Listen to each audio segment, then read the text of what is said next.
Hello student, welcome to brain booster.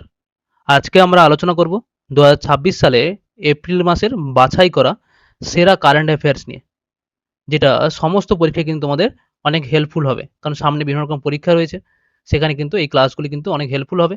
প্রথমে আমি monthly current affairs করাবো, তারপরে কিছু ইম্পর্টেন্ট যে স্ট্যাটিক কারেন্ট অ্যাফেয়ার্স সেগুলো কিন্তু আমি করিয়ে দেবো। চলো শুরু করি, দেখে নিই এপ্রিল মাসের গুরুত্বপূর্ণ বিষয়গুলি। প্রথমে আমরা জানবো কি নিয়ে, দিবস নিয়ে। দেখো, আন্তর্জাতিক খনি সচেতনতা দিবস পালন করা হয় কবে? ৪ঠা এপ্রিল। এবছরের থিম কি ছিল? Invest in peace, invest in mine action. খুব গুরুত্বপূর্ণ এগুলো কিন্তু। বিশ্ব স্বাস্থ্য দিবস পালন করা হয় কবে? ৭ই এপ্রিল। এবছরের থিম হলো কি? স্বাস্থ্যের জন্য একসাথে এবং বিজ্ঞানের পাশে দাঁড়ান। বিশ্ব হোমিওপ্যাথি দিবস পালন করা হয় কবে? ১০ই এপ্রিল। এবছরের থিম কি ছিল? Homeopathy for sustainable health. Ambedkar Jayanti পালন করা হয় কবে? ১৪ই April. World homeopathy world homeopathy day পালন করা হয় কবে? ১৭ই এপ্রিল। এবছরের থিম ছিল কি? Diagnosis, first step to care. বুঝতে পেরেছো? এগুলো কিন্তু খাতায় নোট করে নেয় সুন্দর করে। আমি এর পিডিএফ কিন্তু টেলিগ্রাম গ্রুপে দিয়ে দেবো। ঠিক আছে, তোমরা সেখান থেকে দেখে নেবে। দেখো পরের প্রশ্ন। বিশ্ব ঐতিহ্য দিবস পালন করা হয় ১৮ই এপ্রিল। খুব গুরুত্বপূর্ণ এটি। এবছরের থিম হলো কি? Emergency response for living heritage in context of conflict and disasters. জাতীয় সিভিল সার্ভিস দিবস পালন করা হয় কবে? ২১শে এপ্রিল। বিশ্ব পৃথিবী দিবস পালন করা হয় কবে? ২২শে এপ্রিল। খুব গুরুত্বপূর্ণ এটি। এবছরের থিম কি ছিল? Our power, our planet. বিশ্ব বই ও কপিরাইট দিবস পালন করা হয় কবে? ২৩শে এপ্রিল। জাতীয় পঞ্চায়েতি রাজ দিবস পালন করা হয় কবে? ২৪শে এপ্রিল। বিশ্ব ম্যালেরিয়া দিবস পালন করা হয় কবে? ২৫শে এপ্রিল। এবছরের থিম হলো কি ছিল? Driven to end malaria, now we can. এই ছিল দিবস রিলেটেড গুরুত্বপূর্ণ বিষয়গুলো। ঠিক আছে, যে দিবসগুলো পরীক্ষায় আসে। এবারে আমরা জানবো কি? সমস্ত টপিক নিয়ে, মানে এপ্রিল মাসে গুরুত্বপূর্ণ নিয়োগ, গুরুত্বপূর্ণ মানে সামরিক মহড়া, কেউ গুরুত্বপূর্ণ কে কোন ব্যক্তি তিনি পদত্যাগ করেছেন, কে নিয়োগ হয়েছেন, কে মারা গেছেন, সেগুলো নিয়ে আমরা কিন্তু আলোচনা করব। চলো, এএনএমডিসি লিমিটেড এর ডিরেক্টরেট হিসেবে দায়িত্ব গ্রহণ করলেন কে? আইআরপিএস অফিসার কৃষ্ণ কুমার ঠাকুর। ইন্ডিগোর নতুন সিইও হিসেবে নিযুক্ত হলেন কে? William Waals. আদমশুমারি ২০২৭-এর ব্র্যান্ড অ্যাম্বাসেডর হিসেবে নিযুক্ত হলেন কে? বিখ্যাত বালি শিল্পী সুদর্শন পটনায়ক। নেপালের সর্বকনিষ্ঠ প্রধানমন্ত্রী হিসেবে শপথ গ্রহণ করলেন কে? বালেন্দ্র শাহ। খুব গুরুত্বপূর্ণ এটি। National commission for backward classes, যাকে আমরা কি বলি? এনসিবিসি এর চেয়ারপারসন হিসেবে দায়িত্ব গ্রহণ করলেন কে? সাধ্বী নিরঞ্জন জ্যোতি।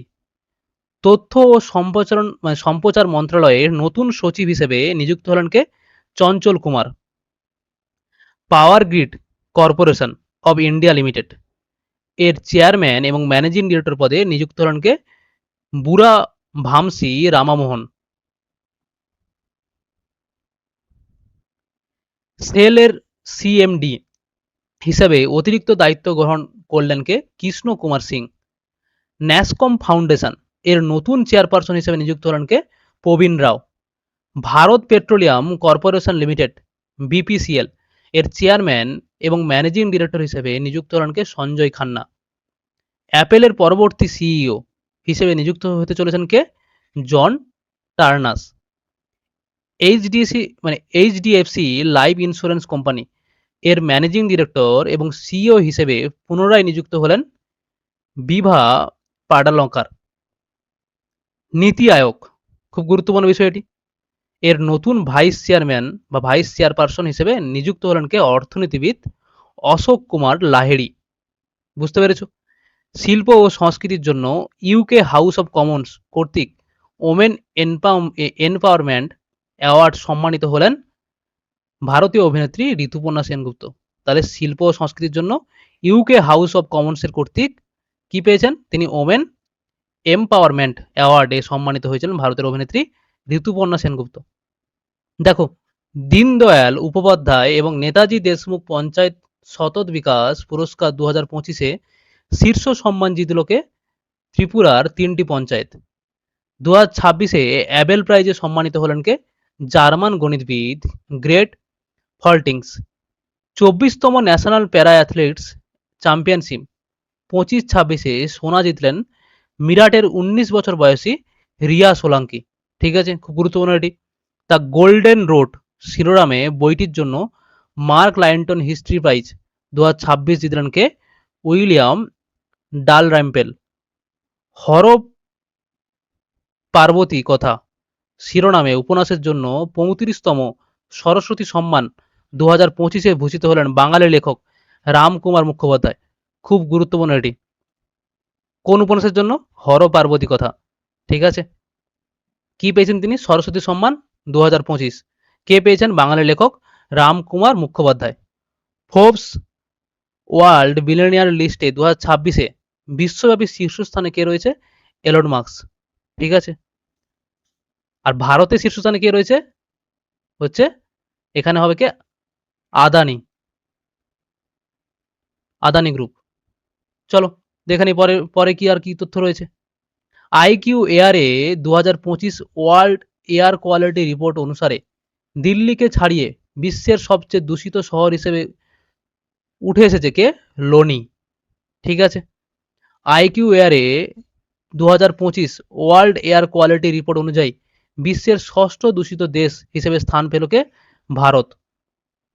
আইআরইএনএ এর রিনিউয়েবল ক্যাপাসিটি স্ট্যাটিস্টিক 2026 এর রিপোর্ট অনুযায়ী 2025 সালে পুনর্নবীকরণযোগ্য শক্তির বাজারে বিশ্বব্যাপী তৃতীয় স্থানে রয়েছে কে? ভারত। 2025-26 অর্থ বছরে বিশ্বব্যাপী চতুর্থ সর্বোচ্চ অর্থপ্রাপ্ত দেশ হিসেবে স্থান পেল কে? ভারত। ঠিক আছে, এগুলো কিন্তু গুরুত্বপূর্ণ। সিআরইএ রিপোর্ট অনুযায়ী 2026 সালে মার্চ মাসে ভারতের সবচেয়ে দূষিত শহর হিসেবে স্থান পেল কে? গুরুগ্রাম।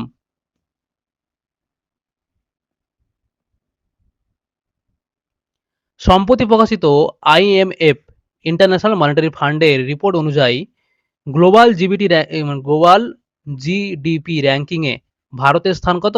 ষষ্ঠ। ঠিক আছে, এটা খুব গুরুত্বপূর্ণ কিন্তু পরীক্ষায় আসার মতন। বিহারের নতুন মুখ্যমন্ত্রী হিসেবে শপথ গ্রহণ করলেন কে? সম্রাট চৌধুরী। তৃতীয়বারের জন্য রাজসভায় ডেপুটি চেয়ারম্যান হিসেবে পুনর্নির্বাচিত হলেন কে? হরিবংশ নারায়ণ সিং।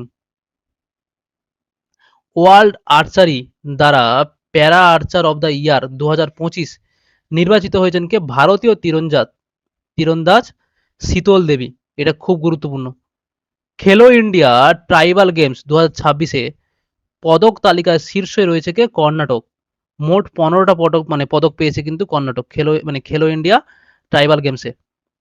প্রথম ভারতীয় আন্তর্জাতিক ক্রিকেটার হিসেবে মার্কিন যুক্তরাষ্ট্রের মেজর লিগ ক্রিকেট, যেটাকে আমরা কি বলি? এমএলসি, এখানে যোগদান করলেন কে? রবিচন্দ্রন অশ্বিন।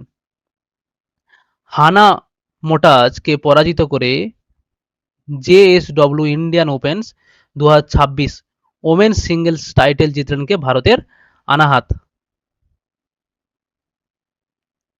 দেখো পরের প্রশ্ন কি রয়েছে। 24তম ন্যাশনাল প্যারা অ্যাথলেটিক্স চ্যাম্পিয়নশিপ 2026-এ পদক তালিকায় শীর্ষে কে রয়েছে? হরিয়ানা। আইপিএল এর ইতিহাসে প্রথম ফাস্ট বোলার হিসেবে 200টি উইকেট নিলেন কে? ভুবনেশ্বর কুমার। এটাও খুব গুরুত্বপূর্ণ। সম্প্রতি অবসর ঘোষণা করলেন কে? ভারতীয় পুরুষ হকি ফরওয়ার্ড এবং 2 বারের অলিম্পিক পদক বিজয়ী কে? গুরবন্ত সিং। দেখো 2026 এশিয়ান বক্সিং চ্যাম্পিয়নশিপে 16টি পদক জিতেছে কে? ভারত, যার মধ্যে 5টি সোনা, 3টি রূপো এবং 8টি ব্রোঞ্জ। বুঝতে পেরেছো? শীতল দেবীকে পরাজিত করে ওয়ার্ল্ড প্যারা আর্চারি সিরিজে সোনা জিতলেন ভারতীয় প্যারা তীরন্দাজ পায়েল নাগ। ওকে, ওয়ার্ল্ড আর্চারি প্যারা সিরিজে 2026-এ পদক তালিকায় প্রথম স্থানে কে রয়েছে? ভারত। খুব গুরুত্বপূর্ণ কিন্তু এটি।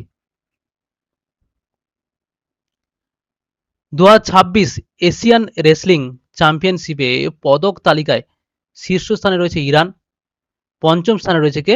ভারত।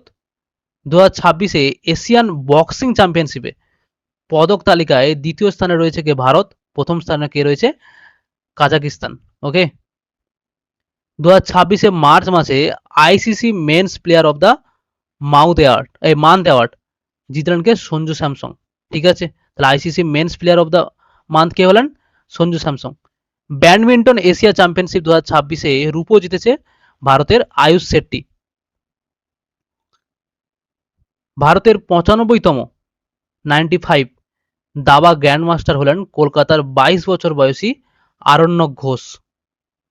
অস্ট্রেলিয়ান এক্সারসাইজ কে কাকাডু 2026 অংশগ্রহণ করলেন ভারতীয় নৌবাহিনী অস্ট্রেলিয়ার সঙ্গে, এটা সামরিক মহড়া। এবং সাইক্লোন 4 নামে যৌথ মহড়া পরিচালিত হচ্ছে কার মধ্যে? ভারত এবং মিশরের মধ্যে। এটা কিন্তু খুব গুরুত্বপূর্ণ এগুলো। এবারে কি? দাস লীগ 2026 নামে সপ্তম যৌথ সেনা মহড়া পরিচালিত হলো কার মধ্যে? ভারত এবং উজবেকিস্তানের মধ্যে। ওকে, উজবেকিস্তানের মধ্যে। মুকেশ আম্বানিকে অতিক্রম করে এশিয়ার সবচেয়ে ধনী ব্যক্তি হয়ে উঠেছেন কে? গৌতম আদানি। 2026 সালের মার্চ মাসে ভারতের বেকারত্বের হার কত ছিল? 5.1%। ওকে, ওয়ার্ল্ড বুদ্ধিস্ট পিস কনফারেন্স 2026 অনুষ্ঠিত হয়েছে কোথায়? হায়দ্রাবাদে। 52তম G7 সামিট 2026 অনুষ্ঠিত হবে ফ্রান্সের ইভান লেসবিয়ান্সে। সম্প্রতি কি 92 বছর বয়সে মারা গেলেন কিংবদন্তি সঙ্গীত শিল্পীকে আশা ভোসলে। খুব গুরুত্বপূর্ণ এটি। ঠিক আছে, যে 92 বছর বয়সে মারা গেলেন কে? কিংবদন্তি সঙ্গীত শিল্পীকে আশা ভোসলে। বিশ্বের প্রথম ফ্রেইট অনলি বুলেট ট্রেন চালু করলো কে? জাপান চালু করলো। ভারতকে অতিক্রম করে বাংলাদেশে শীর্ষ ভুট্টা রপ্তানিকারক দেশ হিসেবে উঠল কে? ব্রাজিল।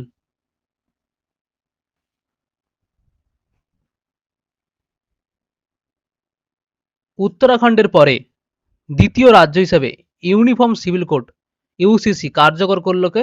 গুজরাট। 7টি আগ্নেয়গিরির চূড়ায় দ্রুত আরোহণ করে গিনেস ওয়ার্ল্ড রেকর্ড গড়লেন ভারতীয় পর্বতারোহী কে? ভূপতি রাজু অনিমিষ বর্মা। অন্ধ্রপ্রদেশের স্থায়ী ও একমাত্র রাজধানী হিসেবে ঘোষিত হলো কি? অমরাবতী। আসামে রোঙ্গালী বিহু বা বোহাগ বিহু নববর্ষ উৎসব হিসেবে উদযাপিত হলো। কারণ বিহু হচ্ছে আসামের একটা বিখ্যাত উৎসব বলতে পারি, বিহু নৃত্যও রয়েছে। ভারতের বৃহত্তম অটোমোবাইল রফতানি কেন্দ্র হয়ে উঠল কে? গুজরাটের মুন্দ্রা বন্দর। বনতারা ইউনিভার্সিটি নামে বিশ্বের প্রথম global wild life veterinary hub চালু করলেন কে? অনন্ত আম্বানি। ক্যান্সারকে নোটিফিয়েবল ডিজিজ হিসেবে ঘোষণা করল কে? তেলেঙ্গানা সরকার। ইংরেজির পাশাপাশি খাসি ও গারোকে সরকারি ভাষা হিসেবে অনুমোদন দিল মেঘালয় সরকার। ভারতের 99তম, এটা খুব গুরুত্বপূর্ণ, এটা রামসার সাইট হিসেবে ঘোষিত হলো উত্তরপ্রদেশের শেখা ঝিল পক্ষী অভয়ারণ্য। বুঝতে পেরেছো? ভারতের প্রথম পেট্রোগ্লিফ কনজারভেশন পার্ক তৈরি করা হবে লাদাখের লেহের সিন্ধু ঘাটে। ভারতের প্রথম ওয়াটার ন্যাচারাল রেলওয়ে ডিপো ঘোষিত হলো আহমেদাবাদের কাংক্রিয়া কোচি ডিপোতে। উত্তরপ্রদেশের বারাসিংহ ওয়াইল্ড লাইফ স্যাঞ্চুয়ারিতে চারপাশের এলাকাকে ইকো সেন্সিটিভ জোন ইএসজেড হিসেবে ঘোষণা করল কে? পরিবেশ মন্ত্রণালয়। 2026 সালের মিয়ামি ওপেন পুরুষ সিঙ্গেলস খেতাব জয় করলেন জ্যানিং সিনার। এবং 2027 সালের জনগণনার প্রথম পর্যায় কবে থেকে সারা দেশে শুরু হতে চলেছে? 1 এপ্রিল 2026-এ। 2026 সালের মিয়ামি ওপেনে মহিলা সিঙ্গেলসে খেতাব জিতেছে কে? Aryna Sabalenka. এটাও ইম্পর্টেন্ট, এটাও কিন্তু খুব ইম্পর্টেন্ট। সম্প্রতি জাতীয় অনগ্রসর শ্রেণী কমিশন এনসিবিসি চেয়ারপারসন হিসেবে দায়িত্ব পেলেন কে? সাধ্বী নিরঞ্জন জ্যোতি। এটা রিপিটেড হয়েছে, এটাও খুব গুরুত্বপূর্ণ। ভারতের যে শহরটি সম্প্রতি আন্তর্জাতিক বর্জ্যমুক্ত 20টি শহর তালিকায় স্থান পেয়েছে, সেটা কি? ভারকালা, কেরালা। সম্প্রতি ভারতীয় সেনাবাহিনীর নতুন vice chief of the army staff হিসেবে নিযুক্ত করা হয়েছে কাকে? লেফটেন্যান্ট জেনারেল ধীরজ শেঠকে। সম্প্রতি কোন সঙ্গীত পরিচালককে ইয়ামাহা মিউজিক ইন্ডিয়ার ব্র্যান্ড অ্যাম্বাসেডর হিসেবে ঘোষণা করা হয়েছে? কাকে? আর রহমানকে। প্রথম ভারতীয় মহিলা হিসেবে সাইকেল চালিয়ে মাউন্ট এভারেস্টে বেস ক্যাম্পে পৌঁছলেন কে? দিব্যা সিং। 2026 সালের এপ্রিল মাসে রাজ্য সরকার দুর্গম এলাকায় উচ্চ গতির ইন্টারনেট পৌঁছে দিতে স্টারলিংক ইন্ডিয়ার সাথে চুক্তি স্বাক্ষর করেছে কে? মেঘালয়। এটাও কিন্তু খুব গুরুত্বপূর্ণ। সম্প্রতি আয়কর বিভাগ করদাতাদের সহায়তার জন্য একটি পোর্টাল জারি করেছে, যার নাম কি? কর সাথী। ঠিক আছে। সম্প্রতি রাজা রবি বর্মার যে বিখ্যাত চিত্রটি 147.2 কোটি টাকায় বিক্রি হয়েছে, ভারতীয় শিল্পকলা ইতিহাসে নতুন রেকর্ড গড়েছে। সেটা কোন চিত্র? যশোদা এবং কৃষ্ণের চিত্র। ঠিক আছে। বেঙ্গালুরুতে অনুষ্ঠিত ইন্ডিয়ান অ্যাথলেটিক্সে লং জাম্পে সোনা জিতেছে কে? মুরলী শ্রীশঙ্কর। ঠিক আছে। এগুলো পড়বে, আমি পিডিএফটা দিয়ে দেবো, তোমরা কিন্তু আবার দেখে নেবে সুন্দর করে। দরকার হলে কিছু ইম্পর্টেন্ট তথ্যগুলো খাতায় নোট করে নেবে। এখান থেকে যেগুলো ইম্পর্টেন্ট হবে, সব তো ইম্পর্টেন্ট নয়, যেগুলো বেশি ইম্পর্টেন্ট মনে হবে সেগুলো কিন্তু খাতায় নোট করে নেবে। 2026 সালের এশিয়ান রেসলিং চ্যাম্পিয়নশিপ আয়োজন করেছিল কে? কিরগিজস্তান। সম্প্রতি প্রয়াত সিডি গোপীনাথ কোন খেলার সঙ্গে যুক্ত? তিনি ক্রিকেট খেলার সঙ্গে যুক্ত। 2026 সালের এশিয়ান বক্সিং চ্যাম্পিয়নশিপে মীনাক্ষী হুড্ডা 48 কেজি বিভাগে তিনি স্বর্ণ পদক কিন্তু জিতেছেন। ঠিক আছে। ওকে। সম্প্রতি অর্থমন্ত্রকের চিফ অ্যাডভাইজার হিসেবে নিযুক্ত করা হয়েছে কাকে? আনন্দ কুমার পালকে। 2026-এ এশিয়ান ব্যাডমিন্টন চ্যাম্পিয়নশিপে ভারতের আয়ুষ শেট্টি রূপার পদক কিন্তু জিতেছেন। Doctor B.R.. আম্বেদকর কে শ্রদ্ধা জানাতে প্রতি বছর 14 এপ্রিল কি পালন করা হয়? সমতা দিবস। এটা আম্বেদকর হবে।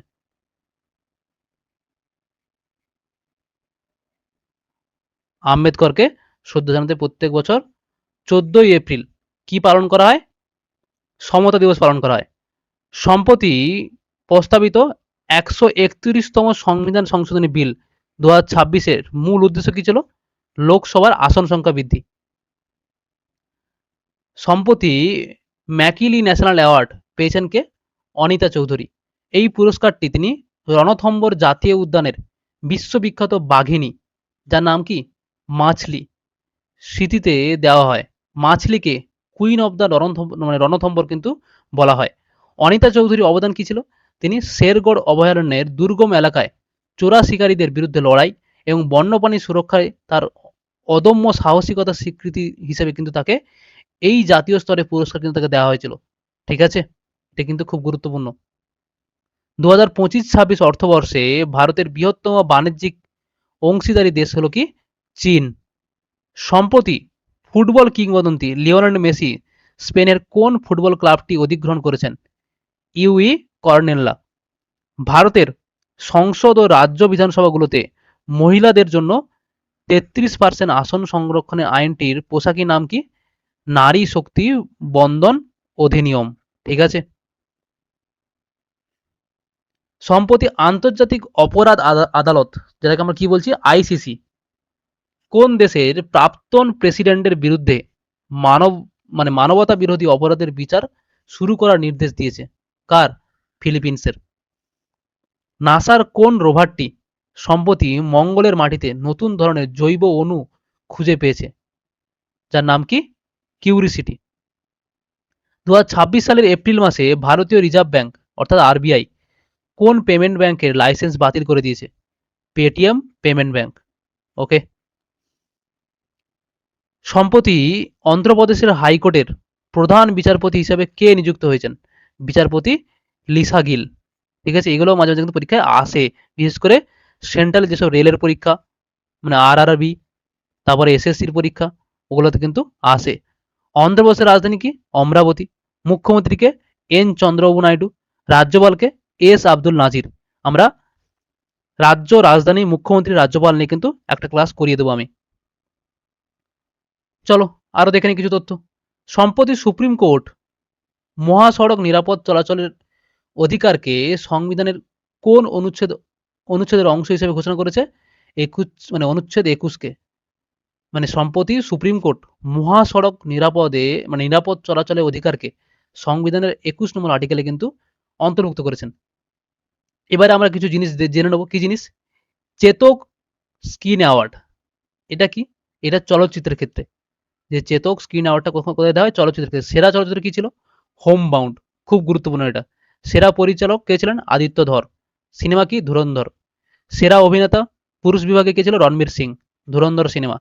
সেরা অভিনেত্রী কে ছিল? নারী, ইয়ামি গৌতম ধর, যেটা কি সিনেমা? হক। আর এইগুলো খুব একটা লাগবে না, এই কয়েকটা করলে কিন্তু, জানলে কিন্তু হয়ে যাবে। বুঝতে পেরেছো? এই ছিল আজকের ক্লাসটি, যেখানে আমরা আলোচনা করলাম মান্থলি কারেন্ট অ্যাফেয়ার্স, অর্থাৎ 2026 সালে যে এপ্রিল মাসে আসা গুরুত্বপূর্ণ, বা এপ্রিল মাসে আসা বলছি, এপ্রিল মাসে ঘটে যাওয়া গুরুত্বপূর্ণ যে তথ্যগুলো, সেগুলো নিয়ে আলোচনা করলাম। এর পরে ক্লাসে আমরা মার্চ মাস পড়বো, তারপরে আমরা ফেব্রুয়ারি, তারপরে জানুয়ারি, তারপরে গুরুত্বপূর্ণ কিছু কারেন্ট অ্যাফেয়ার্স তথ্য নিয়ে আমরা কিন্তু হাজির হব আমাদের এই ইউটিউব চ্যানেলে। তাই তোমরা চ্যানেলটি সবাই সাবস্ক্রাইব করে রাখো, বন্ধুদের সাথে শেয়ার করে দিও, ঠিক আছে? আর ভিডিওটি ভালো লাগলে অবশ্যই লাইক করে দিও। সবাই ভালো থেকো, মন দিয়ে পড়াশোনা করো, কেউ ফাঁকি দিও না, কারণ সামনে বিভিন্ন রকম পরীক্ষা কিন্তু আসতে চলেছে। ওকে, সবাই ভালো থেকো। চলো দেখা হবে পরের ভিডিওতে।